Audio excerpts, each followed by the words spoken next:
चलिए आज एक ऐसी कहानी में चलते हैं जहां दो जबरदस्त शक्तियां आमने सामने आ गई थीं। तो सवाल ये उठता है कि क्या होता है जब एक शांत योगी विनाश की देवी को ही चुनौती दे दे। ये कहानी शक्ति की परिभाषा पर ही एक बड़ा सवाल खड़ा करती है। तो योगी और देवी का सामना।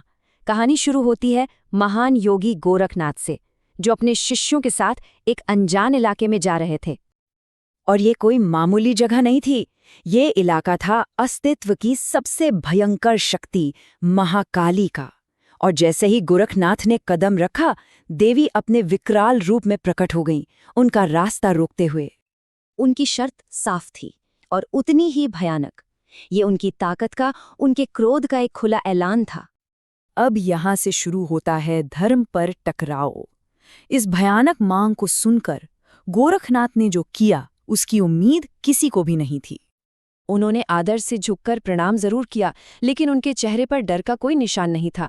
उन्होंने शांति से कहा कि मासूम लोगों की बलि देना धर्म नहीं, अधर्म है, और वो ये पाप बिल्कुल नहीं करेंगे।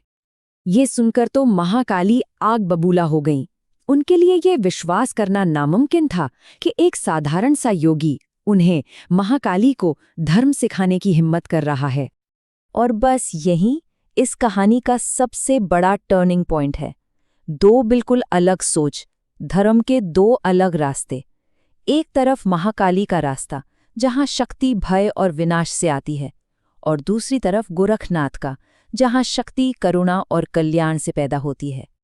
और गोरखनाथ ने साफ कर दिया कि योगिक शक्ति किसी भी अस्त्र शस्त्र से कहीं ज्यादा बड़ी है, क्योंकि असली दिव्यता विनाश में नहीं, कल्याण में है। यहीं से उस टकराव की शुरुआत हुई, जो शक्ति का नहीं, सिद्धांत का था। तो अब शुरू होता है अकल्पनीय योग शक्ति का प्रदर्शन।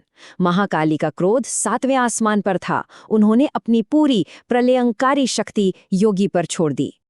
लेकिन गोरखनाथ ने अपने बचाव में एक भी हथियार नहीं उठाया, और इसके बाद जो हुआ, उसके बारे में शायद खुद विनाश की देवी ने भी कभी नहीं सोचा होगा।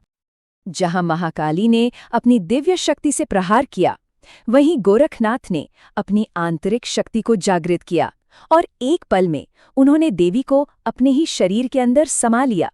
पलक झपकते ही हमला करने वाली खुद ही कैदी बन गई, जंजीरों से नहीं बल्कि शुद्ध योग शक्ति से।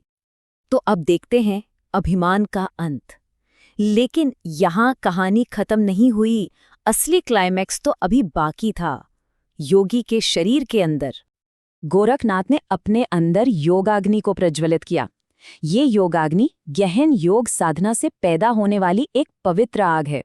एक ऐसी आग जिसमें हर तरह की अशुद्धि को जलाकर राख करने की ताकत है। और इस झुलसा देने वाली आग में महाकाली का सारा घमंड, सारा अहंकार मोम की तरह पिघलने लगा। उस असहनीय पीड़ा ने उनके अहंकार को तोड़कर रख दिया।